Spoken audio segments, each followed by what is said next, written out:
이 세상에는 수많은 집단들, 모임들, 공동체들이 있습니다. 하나의 나라, 하나의 공동체, 하나의 모임. 하지만 그게 무엇이든지 간에 사람들이 모인 그 모임이 잘 되어지고 제대로 움직여 가려면 무엇보다도 좋은 리더십에 대한 생각이 중요할 수밖에 없습니다. 한 모임이 세워지고 유지되고 움직여 가려면 모든 사람이 다 똑같은 역할을 할 수가 없어요. 지도자를 세우는 일이 필수적인 일이 될 수밖에 없는 것입니다. 그런데 만약에 어떤 지도자가 좋은 지도자인가 하는 문제에 대한 사람들의 관점이 잘못되어 있으면 당연히 잘못된 지도자가 세워지게 되겠죠. 그러면 그렇게 세워진 지도자가 남겨놓는 쓴 열매들을 그 공동체, 그 모임의 그 한 나라에 속한 모든 사람들이 고스란히 떠안게 되어지기 때문입니다. 그런 점에서 오늘 본문인 사무엘하 23장 1절부터 7절 말씀은요, 오늘 한 나라라는 이 대한민국이라는 공동체를 이루고 그 안에서 살아가고 있는 저와 여러분들에게는 너무너무 중요한 말씀이 될 수밖에 없습니다. 첫째로 이 말씀 속에는 온 세상의 주인이시고 또 통치자이신 하나님께서 좋은 지도자를 평가하실 때 가지고 계시는 아주 중요한 기준이 들어 있습니다. 생각해보면 이 기준에 가까이 있는 사람일수록, 지도자일수록 그 사람은 그만큼 더 하나님께, 하나님의 뜻에 더 가깝게 이 나라를 다스리겠죠. 그러면 결과적으로 우리나라는, 그런 나라는 어떤 나라가 될까요? 하나님이 복 주시는 나라가 될 수밖에 없을 겁니다. 그리고 두 번째로 좋은 지도자를 판단하는 우리의 기준이 저마다 다 다르기 때문에 오늘 말씀이 중요해요. 그렇죠? 여러분, 예수 믿는 사람들의 모든 사람들의 생각이 일치하지 않을 때 예수 믿는 사람들은 어디로 돌아가야 합니까? 맞죠? 이리로 돌아가야 돼요. 그래서 여기에 최대한 자기의 생각과 기준을 맞춰가야 하는 겁니다. 그렇기 때문에 오늘 말씀이 저마다 다 다른 생각을 가지고 있는 우리들에게 너무나 중요해지는 것이죠. 여러분, 하나님을 믿는 우리들에게도요, 이 정치적인 자유가 있고요. 그래서 어떤 정당을 지지하거나 어떤 사람에게 내 표를 줄 것인가 하는 것은 그 사람의 자유이고 권리이지요. 하지만 여러분, 우리는 이 세상의 백성이기 이전에 하나님 나라 백성입니다. 그리고 우리가 살아가는 이 나라 또한 하나님의 소유예요. 그렇죠? 자, 그래서 우리는 하나님의 뜻이 하늘에서 이룬 것처럼 어떻게? 땅에서도 이루어지다라고 기도하고 살아가는 것이죠. 여러분, 그래서 믿는 사람들은요, 덮어놓고 자유를 주장하면 안 됩니다. 그 자유마저도 우리에게는 하나님을 섬기는 도구가 되어야 하고, 우리가 살아가는 이 나라 위에, 이 땅 위에 하나님의 뜻을 펼쳐가는 도구로 삼아야 하기 때문입니다. 어떤 사람을 지지하고 선택해도 괜찮습니다. 하지만 여러분, 그 전에 최종적인 선택을 하고 최종적인 지지를 보내기 전에 그 사람을 아주 자세하고 면밀하게 살펴보셔야 되고요. 그 다음에는 또 한 번 이렇게 물어야 됩니다. 맞아, 내가 보기에는 저 사람이 더 좋은 사람이고 난 저 사람이 더 마음에 들지만 그럼에도 불구하고 하나님도 정말로 저 사람이 이 나라의 지도자가 되기를 바라고 계실까? 라고 한 번 더 물어봐야 되는 것입니다. 우리가 선거 때마다 던지게 된 우리에게 주어진 표 하나, 그것은 그저 나의 정치적인 권리나 자유의 행사가 아니에요. 그것은 대한민국이라는 이 땅 위에 있는 한 나라에 사는 하나님의 백성인 우리들이 이 땅에 하나님의 뜻을 펼쳐가는 아주 중요한 통로가 되고 도구가 되어집니다. 왜냐하면 그 선택에 따라서 우리나라가 하나님의 뜻에 더 가까운 나라가 될 수도 있고 하나님의 뜻에서 더 멀어질 수도 있는 그런 나라가 되기 때문이죠. 하나님께서 한 나라의 왕이었던 다윗의 만년에 그를 선지자로 세우셨어요. 그리고 그 입에 하나님의 말씀을 넣어주신 데는 그런 의미가 있는 겁니다. 여호와의 영이 나를 통하여 말씀하시며 그의 말씀이 내 혀에 있도다. 지금부터 다윗이 우리에게 들려주는 이야기는요, 그저 자기 이야기가 아닙니다. 자기 의견도 아니고요, 자기 생각도 아니에요. 지금 그는 하나님께서 세우신 왕이요 또 선지자로서 한 나라의 지도자에 대해서 말씀하시는 하나님의 말씀을 대신 전달해 주고 있는 것입니다.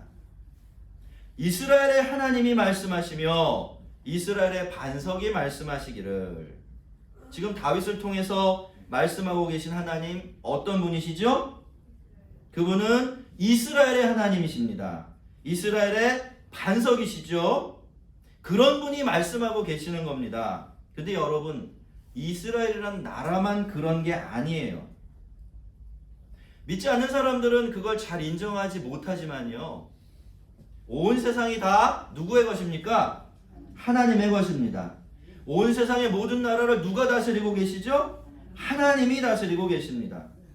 그분이 모든 나라의 기초이고요, 그 모든 나라를 다 떠받치고 계십니다. 맞죠? 만약에 그렇지 않다면 우리가 왜 기도해요? 왜 하나님의 뜻이 하늘에서 이루어진 것처럼 땅에서도 이 나라에서도 이루어지게 해달라고 기도를 하고 있고 그 기도를 하면서 소망을 품을 수가 있겠습니까? 만약에 하나님께서 온 세상의 주인이시고 이 세상을 온전히 당신의 뜻대로, 우리가 보기엔 그렇게 안 보일지 모르지만 다스리시고 계시지 않다면 그런 분에게 드리는 우리의 기도 다 헛기도 되지 않겠습니까? 왜요? 왕도 아닌데, 다스릴 힘도 없는데 그런 존재가 되고 아무리 이야기하고 아무리 부탁해도 무슨 소용이 없기 때문에 그런 것입니다. 성도 여러분, 우리는 정말로 이 나라가 하나님의 나라라는 사실을 믿습니까? 하나님께서 이 나라의 반석이라는 것을 정말로 믿고 있나요? 그렇죠. 틀림이 없습니다. 여러분, 그런데 그렇기 때문에 사실 우리의 기도가 하나님께 들려지는 거죠. 하나님이 이 기도에 응답하시고 하나님의 뜻대로 이 세상을 다스리시는 것입니다. 우리의 기도가 우리의 욕심이나 우리의 욕망대로 드리는 그런 기도가 아니라면 하나님은 반드시 그러한 우리의 기도를 들으시고 당신의 뜻대로 이 세상을 다스려 주실 겁니다. 여러분, 저는 여러분이 나라를 많이 사랑하고 계시는 줄 잘 알아요. 그리고 그래서 나라를 위해서 때마다 시마다 기도하고 계시는 줄도 압니다. 하지만 여러분, 그렇게 기도할 때요, 우리는 이 나라가 그저 내 생각대로, 내 욕심대로, 내가 편리한 대로 되기를 기도해서는 안 됩니다. 여러분, 저는 나라를 위해서 기도할 때마다 그런 기도를 꼭 드려요. 저도 사람이죠? 그래서 저도 생각이 있고 바람이 있어요. 맞습니까? 예, 목사라고 뭐 아무것도 없는 사람이 아니에요. 다 생각이 있고 마음이 있죠. 바람이 있는 겁니다.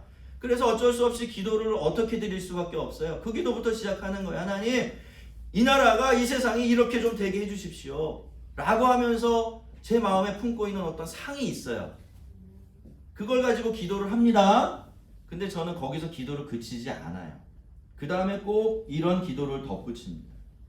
하지만 하나님, 저는 정말로 뭐가 맞고 정말로 뭐가 틀린지 정확하게는 모릅니다.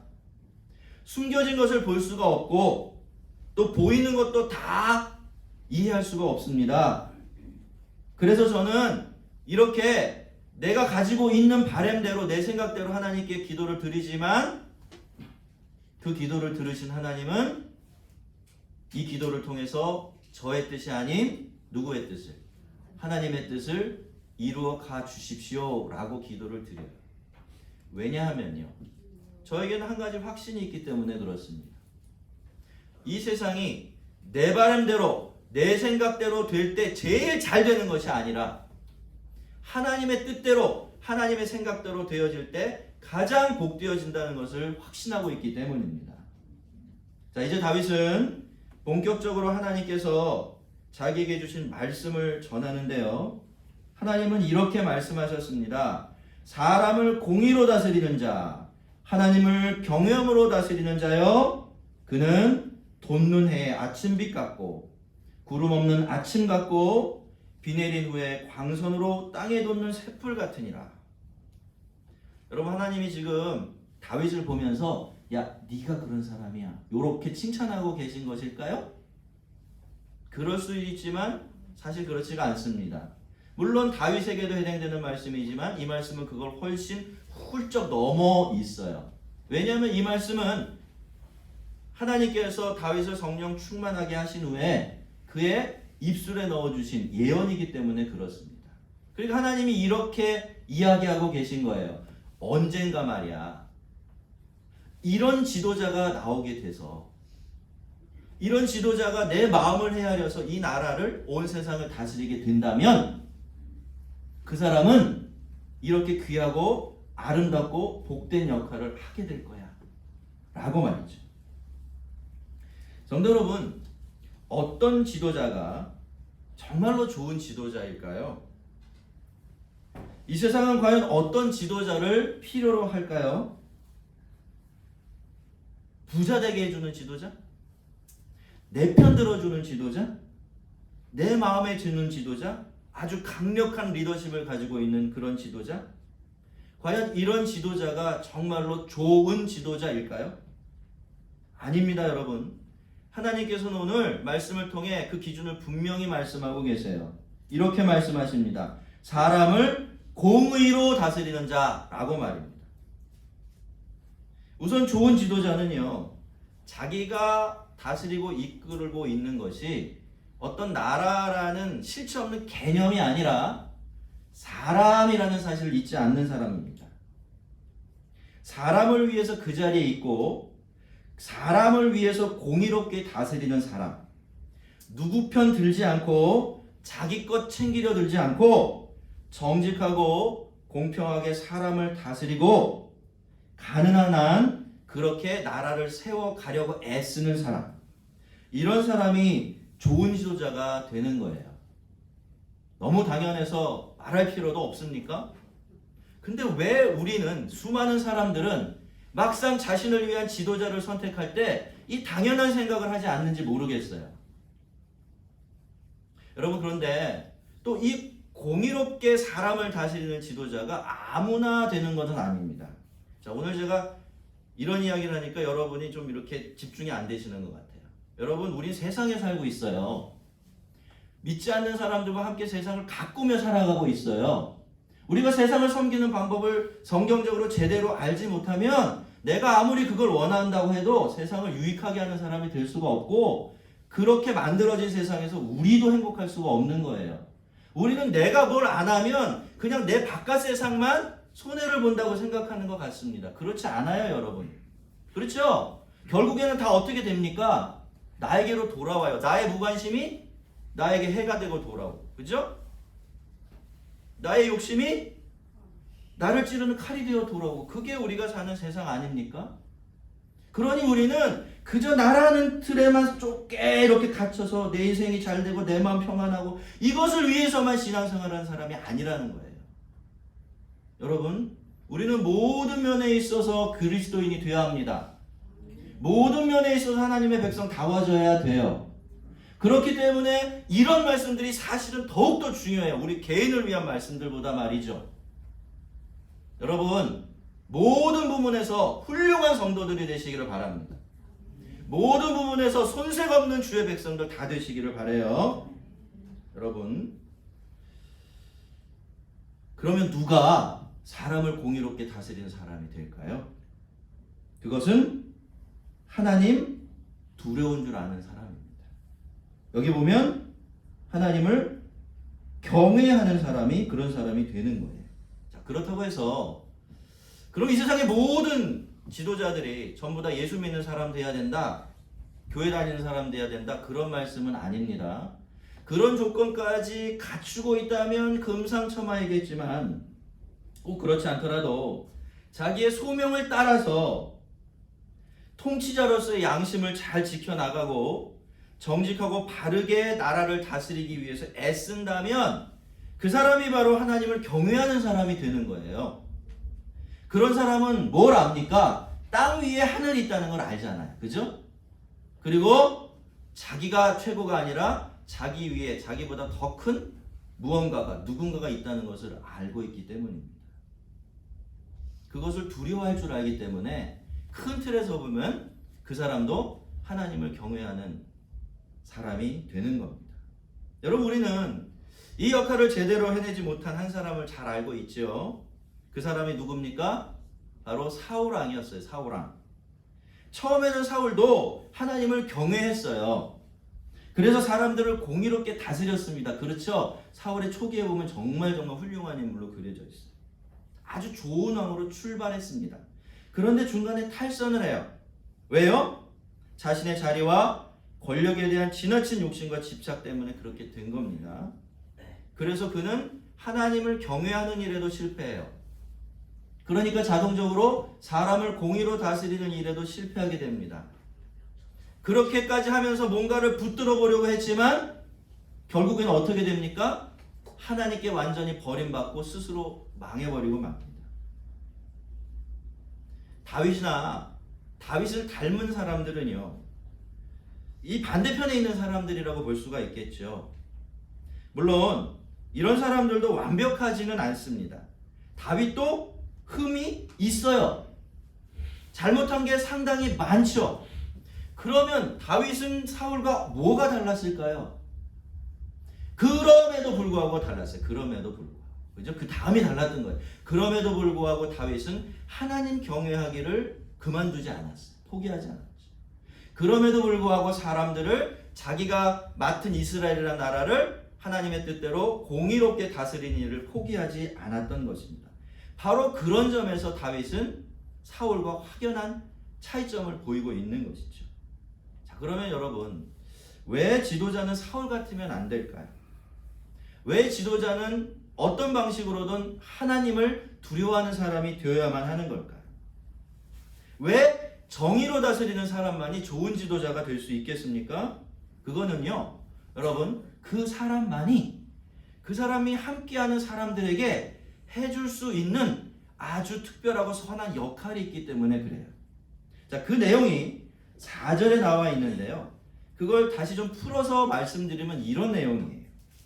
우선 그런 지도자는 어떤 사람입니까? 아침에 돋는 해처럼 백성들을 비춰주는 사람입니다.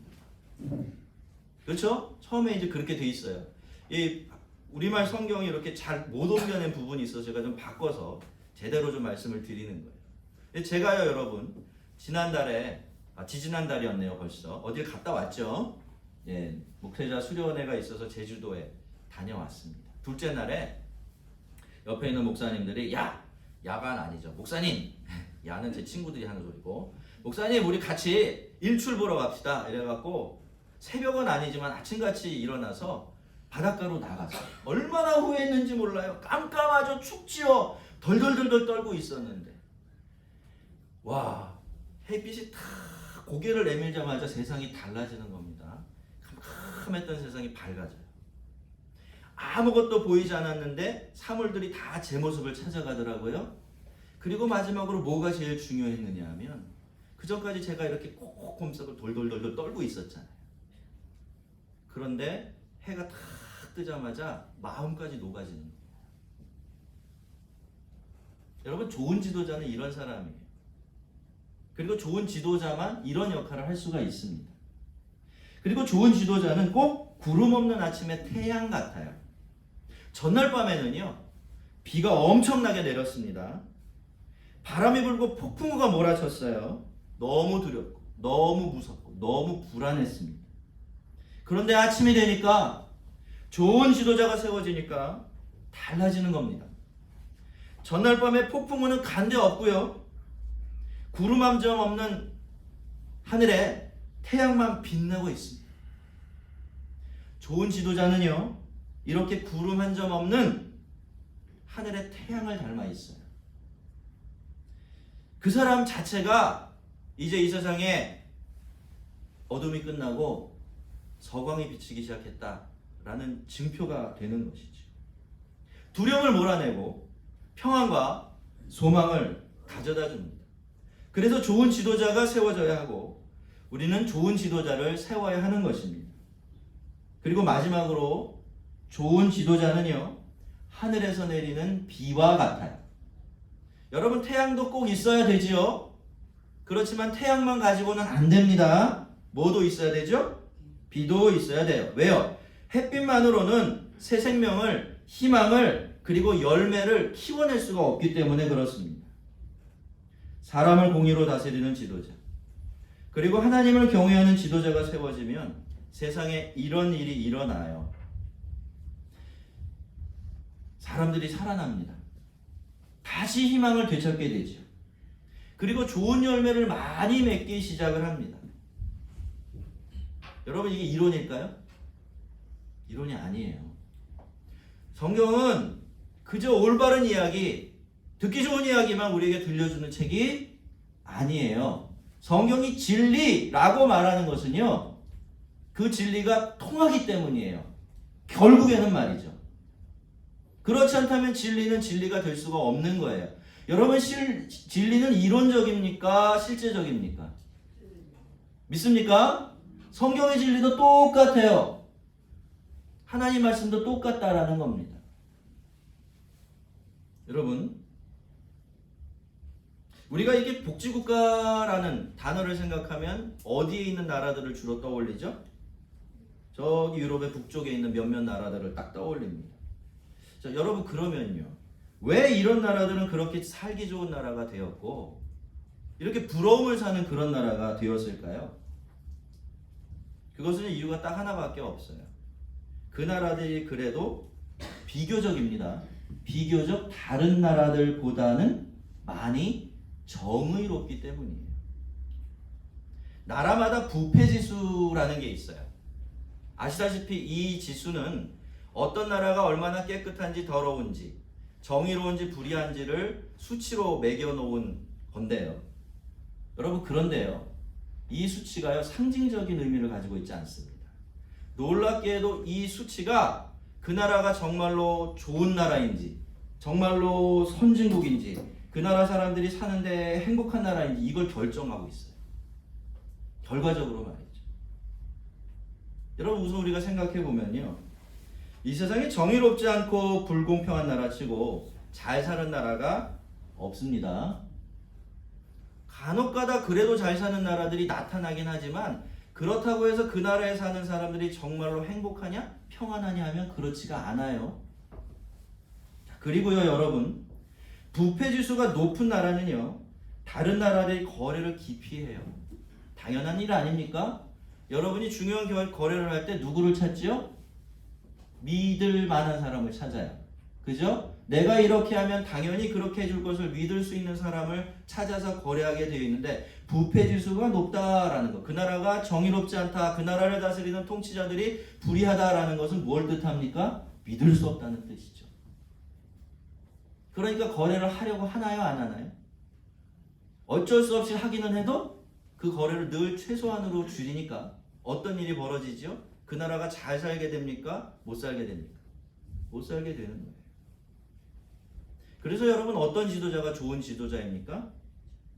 당장 자기가 욕을 먹더라도 자기가 맡은 임무를 정의롭게 잘 해내려고 하늘을 두려워할 줄 알고 그렇게 살며 일하는 사람입니다. 그런 지도자가 되면요, 한 나라를 움트게 하는 그런 역할을 하게 되는 것이죠. 자, 이렇게 하나님의 말씀을 딱 듣고 나니까 다윗은 감격했어요. 그리고 이렇게 고백합니다. 내 집이 하나님 앞에서 이같지 아니하냐? 하나님이 나와 더불어 영원한 언약을 세우사 만사에 구비하고 견고하게 하셨으니 나의 모든 구원과 나의 모든 소원을 어찌 이루지 아니하시랴. 다윗은요, 이러한 하나님의 말씀을 듣고 곧바로 자기의 가문이 이런 가문이 될 것이라, 자신의 가문의 미래가 이런 지도자로 채워져 갈 것이라고 확신을 했던 겁니다. 그래서 이런 고백을 했던 거죠.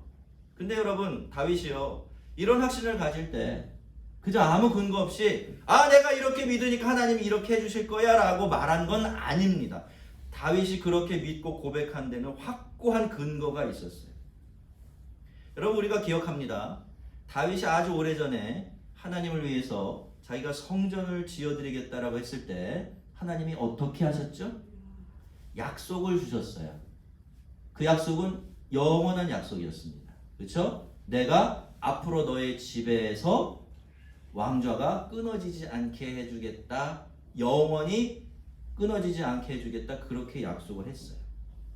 그러니 여러분 다윗은 이 이야기를 딱 듣자마자 이런 복이 우리 집에 쏟아지겠구나 생각할 수밖에 없었죠. 왜요? 하나님이 이런 복을 주지 않으시면 어때요? 내 가정이, 내 집안이 영원히 이렇게 잘 될 리가 없다고 생각을 할 수밖에 없었기 때문이에요. 그러니 이 약속은 다윗이 하나님께서 자기 집안에게 주시는 약속으로 들릴 수밖에 없었던 것이죠. 자, 그런데 여러분 이게 오늘 본문에 나오는 이야기도 아니고요. 시간이 상당히 흐른 뒤에 있었던 일이지만 나중에 아주 큰 문제가 하나 생겨나요. 다윗이 손자떼에 가서 나라는 둘로 쪼개집니다. 북쪽 이스라엘이 먼저 망해버리더니 나중에는 남쪽 유다까지 완전히 망해버리죠. 이게 무슨 의미입니까? 하나님께서 그 영원한 약속을 깨뜨렸다고 볼 수밖에 없는 그런 상황이 펼쳐진 것입니다. 그렇다면 여러분 이게 도대체 어떻게 된 일일까요? 하나님은 정말로 하나님의 약속, 그 영원하다고 하신 그 약속을 깨뜨린 것일까요? 하나님의 영원한 약속은 실패한 겁니까? 아니라면요. 아니라면 혹시라도 우리가 다윗에게 주신 하나님의 약속을 다윗 자신도 그랬지만 잘못 읽어내고 있었던 것은 아니었겠습니까? 여러분 우리가 이 어려운 문제를 풀어내려면요. 하나님의 약속이 영원한 약속이라는 것을 붙들어야 돼요. 여러분 영원한 약속은요. 말 그대로 영혼을 두고 이루어져가는 약속입니다. 인간의 시간이 아니라 하나님의 시간 속에서 이루어져가는 약속이에요. 그래서 하나님의 약속은 때로 사람의 눈으로 보게 되면요. 완전히 실패하고 깨진 것 같이 보일 때가 있습니다. 있는 정도가 아니라 사실 많아요. 사람은요. 자기가 살아가는 시간, 그것도 지금 당장만 볼 수 있을 뿐이지 영원이라는 하나님의 시간을 들여다볼 수 있는 시각이 없기 때문에 그렇습니다. 여러분 하나님이 약속을 지키셨습니다. 깨뜨리지 않고 지키셨어요. 하나님께서는 이 세상이 가장 깊은 어둠에 빠졌을 때 이 세상에 다윗과 같은 왕 하나님께서 말씀하신 그러한 인도자 지도자가 가장 절실히 필요해졌을 때 그때 하나님께서는 하나님의 약속을 지키셨습니다. 어떻게요? 어떻게 지키셨어요? 다윗의 아들, 하나님의 아들 예수 그리스도 그분을 통해서 진짜로 그 약속을 지키셨습니다. 그분을 십자가 위에 보좌에 앉히셔서 온 세상의 왕으로 선포하셨던 것이죠. 그러나 사악한 자는 내버려질 가시나무 같으니 이는 손으로 잡을 수 없음이로다. 그것들을 만지는 자는 철과 창자루를 가져야 할지니 그래서 만질 수 없다는 뜻이에요. 그죠? 그것들이 그렇기 때문에 당장에 불살라지리로다. 사필귀정, 권선징악, 인과응보. 여러분 우리가 바라는 세상은요. 이런 말들이 당장에 현실이 되는 그런 세상인지도 몰라요. 어쩌면 우리는 한 명의 지도자가 다시 새롭게 세워질 때마다 그런 세상이 올 것이라고 기대하고 있는지도 모르겠습니다. 물론 좋은 지도자가 세워지면 그런 일들이 일어나기도 하죠. 그만큼 세상이 더 밝아지고 그만큼 더 올바른 세상이 됩니다. 그러면 사람들은 한층 더 기대를 품게 돼요. 이야! 드디어 살만한 세상이 오겠구나 라고 말입니다. 근데 여러분 문제가 있어요. 그 사람의 힘에는 한계가 있습니다. 시간이 정해져 있어요.